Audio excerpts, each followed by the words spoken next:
I'm going to share something with you tonight that took me 38 years of working with families to fully understand. And I want to start with a question that I think every parent watching this has felt at some point, even if they've never said it out loud. Why does your child seem to have a shorter attention span every single year? Why does homework that should take 20 minutes take 2 hours? Why does your child look at you with blank eyes when you ask what they learned in school today, even though you know that this child is intelligent? You've seen the sparks, you've seen the curiosity, and yet something seems to be pulling that flame lower and lower, week after week. I am Rabbi Aaron Kaplan. I'm 64 years old, and I have spent the last 38 years working with families in New York, New Jersey, Florida, and California, trying to answer that exact question. I studied at Yeshiva University and then at Columbia University's Teachers College, where I studied educational psychology. And before all of that, I sat at the feet of my grandfather, Rabbi Mordecai Kaplan, who taught 3 generations of Jewish families in Brooklyn for 47 years. Jewish families represent just 0.2% of the world's population, and yet they have produced 22% of all Nobel Prize winners in history. I have spent 4 decades trying to understand why, and what I found was not a genetic mystery. It was a system, a precise, ancient, and extraordinarily well-designed system of 7 laws, what I call the 7 Torah laws of the genius child. Today, I am going to share one of those laws with you, and I'm going to tell you something specific that you can do tonight. Not next week, not when things calm down. Tonight, before your child goes to sleep. Because what I am about to describe is one of the most invisible forces currently working against your child's mind. And once you see it, you cannot unsee it. There is a moment I will share toward the end of this teaching that stopped me completely the first time I encountered it in the Talmud. When I read that passage again after 40 years, I understood for the first time exactly what we are doing wrong in the modern home. I want you to stay with me until we get there. This is part of the 7 Torah laws of the genius child that I have spent 38 years studying and organizing. Most parents never learn even one of these laws. Today you are going to learn one that you can apply before midnight. If you want to tell me something in the comments right now, just write the word focus. Just that one word. I want to know you are here. And I want to know this topic is speaking to something you have been carrying. I want to tell you briefly about the moment that changed the direction of my entire professional life. My daughter, my own daughter, was 6 years old when her first grade teacher called my wife and me in for a meeting. The teacher sat across from us at a small table and told us, with what I could see was genuine concern, that our daughter appeared to have significant learning difficulties. She could not maintain attention. She was distracted constantly. She did not complete tasks. The teacher used a phrase I will never forget. She said our daughter was unreachable. I am not going to pretend that moment did not affect me. It devastated me. But I also knew something the teacher did not know. I knew that my grandfather had taught me that the environment in which a child learns is not separate from the learning. It is the learning. The Talmud, in Tractate Eruvin, describes how even the arrangement of a space affects the flow of thought. My grandfather used to say that the walls of a room either hold wisdom or they leak it. I did not fully understand what he meant until that meeting with my daughter's teacher.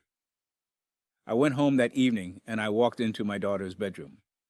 And I stood there and I looked, really looked. And what I saw troubled me deeply. Over the following 3 years, I applied the 7 methods I had inherited from my grandfather and from decades of study. My daughter graduated summa cum laude from Yale at 21 years old. That transformation is what convinced me that these 7 laws are not folklore. They are not cultural sentiment. They are a precise technology of human development that has been tested across thousands of years and millions of children. My grandfather, Rabbi Mordecai Kaplan, used to begin every school year with the same teaching. He would gather his students and say that before we discuss what a child should learn, we must first discuss where and how a child should sleep. Because the Jewish tradition has always understood that learning does not happen only while the child is awake. The mind consolidates, organizes, and deepens what it has received during the hours of rest. And anything that disturbs those hours does not just harm sleep, it harms thinking, it harms creativity, it harms the child's capacity to hold on to what they learned the day before. He was describing, in language passed down through generations, what modern neuroscience now calls memory consolidation during sleep. And he was right. Now, let me tell you what the modern educational system is getting catastrophically wrong, because I want you to understand why this particular law matters so urgently right now. The first mistake that most parents and educators make is believing that more hours of study produce better results. The research does not support this. A 2022 report from the American Psychological Association confirmed what Jewish educators have known for centuries, that the quality of rest a child receives directly determines how much of the previous day's learning is retained and integrated. More hours of exposure without proper consolidation is like pouring water into a cracked vessel. It simply drains away. The second mistake is treating the bedroom as a neutral space. The modern home has allowed the bedroom to become a multi-purpose room. It is where children sleep, yes, but it is also where they play, where they argue with friends, where they watch content, where they receive notifications at midnight. The bedroom has lost its identity, and when a space loses its identity, the mind that inhabits it loses its identity too. The Talmud Yerushalmi teaches that a person's environment shapes their thinking more than their intention does. You can want your child to focus with all your heart, but if the space where they rest does not support focus, your intention will not be enough. The third mistake, and this is the one I see most consistently destroy potential unintelligent children, is allowing screens into the bedroom at night.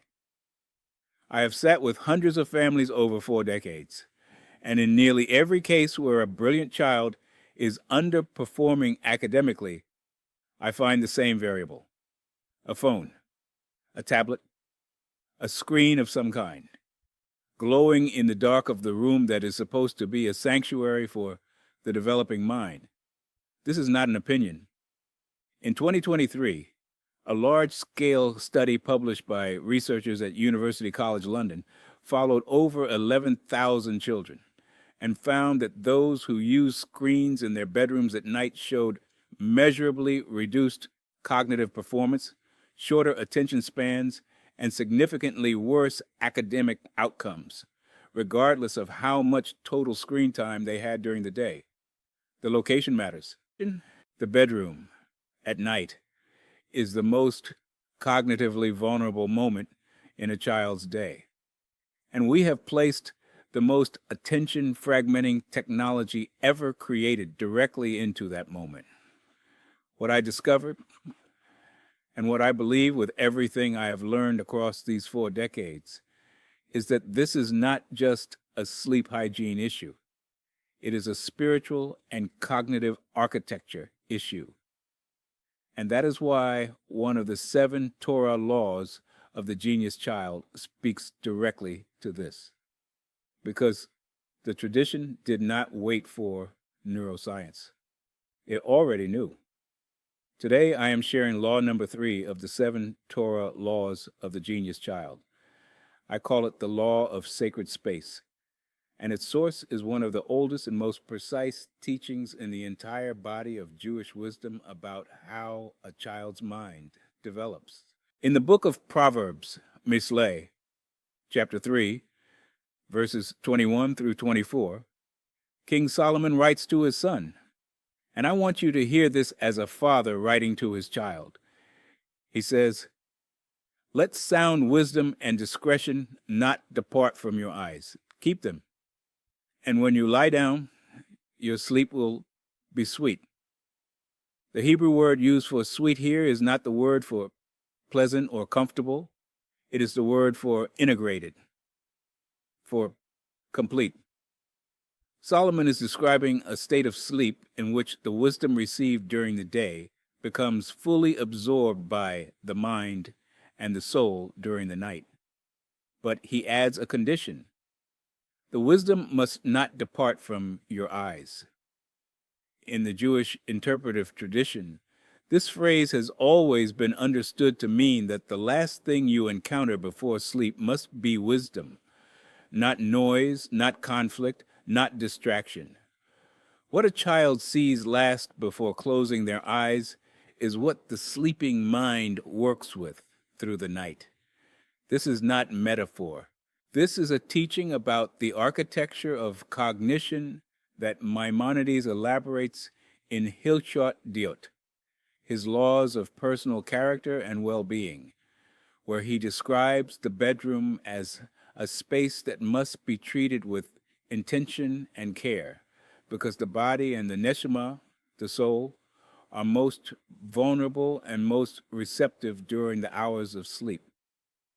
This law becomes 10 times more powerful when combined with the other 6 laws of the system. But even applied alone, tonight, it will begin to change something in your child. Here is exactly what I want you to do. Tonight, not in theory, tonight. First, prepare yourself before you do anything else. I want you to go into your child's bedroom while your child is not yet there for the night. Go in quietly. Stand in the center of the room. Look at every surface. Look at what the last thing your child will see before closing their eyes actually is right now. Be honest with what you find. The preparation for this practice is not logistical. It is intentional. You are not removing a phone. You are restoring a sanctuary. That distinction matters because how you do this will affect how your child receives it. Second, identify every screen in the room. The phone, the tablet, the handheld gaming device, the laptop, all of them. These are not the enemy of your child. But in this room, at this hour, they are the enemy of your child's mind. Remove them, not temporarily. Remove them as a permanent new policy. Create a charging station, a specific place in a hallway, a kitchen counter, a living room shelf, where all screens charge overnight, outside the bedroom. This is not a punishment. Explain it to your child as an upgrade. You are giving their mind a better environment to grow in, because you are. Third, replace the screen with something physical, something textual, something quiet. A book, a journal, a small notebook where they can write one thought from the day. Just one. My grandfather called this the evening thought. He asked his students every morning what their last thought was before they fell asleep. He said that thought was the seed the sleeping mind would water all night. Let the seed be worthy of the garden it is planted in. Fourth, before your child sleeps, sit with them for no more than 5 minutes. Do not review homework. Do not discuss tomorrow's schedule. Ask them one question only. What is one thing you learned today that surprised you? This is a Talmudic practice. In the yeshiva tradition, the evening review, called chazara, is not a test. It is an invitation for the mind to locate what it found meaningful. When a child articulates a learning, they own it. When they own it before sleep, the sleeping mind protects it. Fifth, when the light goes out, let the room be silent. No background music. No ambient noise. The Talmud in Tractat Barakot, page 57, side B, lists the conditions that allow for deep and restorative sleep. and silence is consistently present in that discussion. The mind preparing to consolidate learning needs silence the way a library needs walls. The walls hold the books in. Silence holds the thought in. Sixth, repeat this every night for 21 consecutive nights without exception. I will explain why in a moment. Seventh, and this is the step most parents skip, tell your child what you are doing and why. Not in a lecture, in a sentence. Something like, the Talmud teaches that the last thing we think about before we sleep is what our mind works on while we dream. I want your mind working on something beautiful tonight. Children respond to being treated as capable of understanding purpose. When they understand why a practice exists, they become its guardians rather than its resistors. What should you expect? In the first 24 hours, your child may resist. Expect that. The absence of the phone will feel like a loss, because it is a loss. The loss of stimulation that their brain has come to depend on. This is not weakness. This is neurological adjustment. In the first 7 days, you will likely notice that your child is easier to wake in the morning. Not dramatically, but measurably. This is because the brain, freed from late-night stimulation, is completing its natural sleep cycles. Deep sleep, the stage in which memory consolidation happens most intensively, is no longer being interrupted by notifications, by the glow of a screen, or by the temptation to check one more message. By the 21st day, and this is why I said 21, not 14, not 30. By the 21st day, the families I have worked with consistently report the same thing. The child begins asking more questions. Not more questions at school necessarily. More questions at home, at dinner, in the car. Unprompted questions born from a mind that has had 21 nights to actually process what it has been receiving. A mind that has been fed, rested, and given silence to work in. 2 sacred warnings before I continue. This practice will not work if the rule applies only to your child and not to the household. If you are in the next room with your own phone until midnight, your child will feel the injustice, and the practice will become a battleground rather than a gift. This is a family law, not a child law. The second warning, do not use this as a punishment or frame it as a consequence for bad behavior. The moment this becomes punitive, you have destroyed its spiritual function. The removal of the screen must always be explained as an act of love and respect for the child's mind.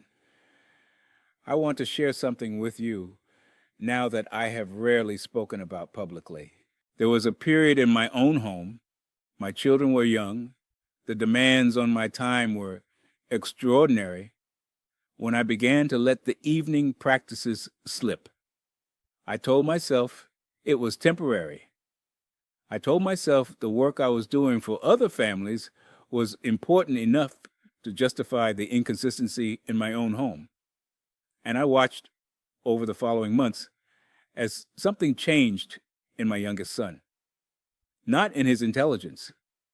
That was never in question. But in his ability to be still. In his ability to start something and finish it. The spark was there. The capacity to sustain it had been quietly eroded. It took me longer than it should have to recognize what I had allowed to happen.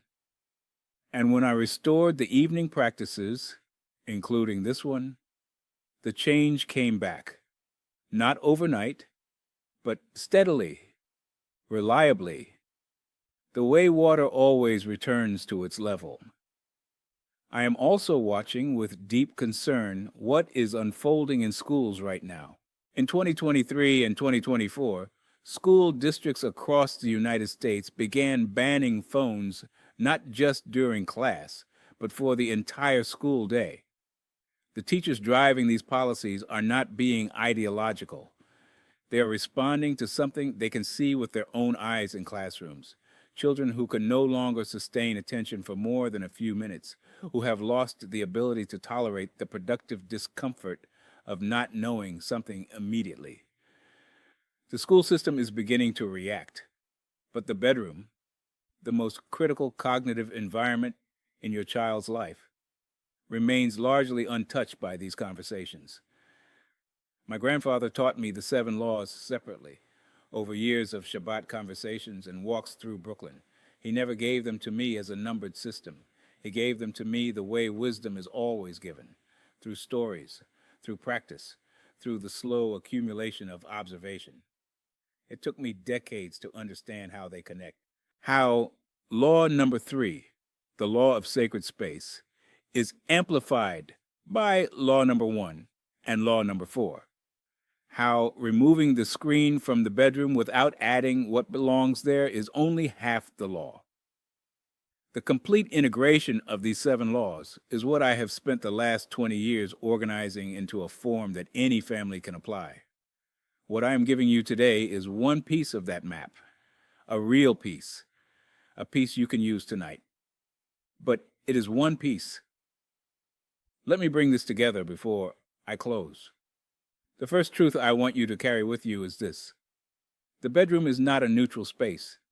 It is the most cognitively critical space in your child's life. What enters that room in the final hour before sleep shapes what the sleeping mind does for the next 8 hours. The tradition understood this. Neuroscience has now confirmed it. The second truth is that removing the screen is not the practice. Replacing it with something worthy is the practice. The act of removal without replacement leaves a void, and voids do not stay empty. Fill that space with a book, with a journal, with a question, with silence. Fill it with intention. The third truth is that this works when it becomes a family culture, not a parental rule. Your child should feel that the evening sanctuary is something the whole household honors, including you. The knowledge you have received in this teaching is already active in you.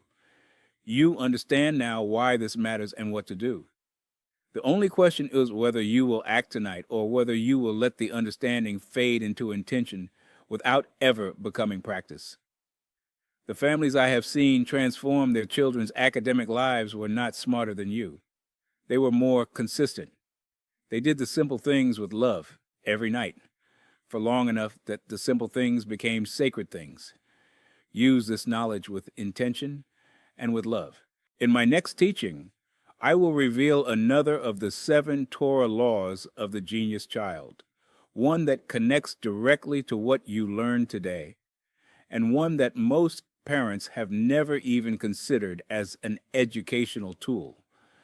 If what I share tonight moved something in you, subscribe to this channel and turn on the notification bell so you do not miss it when it arrives. And if you know a parent who is watching their child struggle and cannot understand why, share this with them tonight. That act of sharing is itself an expression of what the tradition calls tikkun olam, repairing the world one family at a time. Write in the comments what you are going to remove from your child's bedroom tonight. Write it as a commitment to yourself. I read every comment, and I will be watching for yours. Raise them with wisdom. Shalom.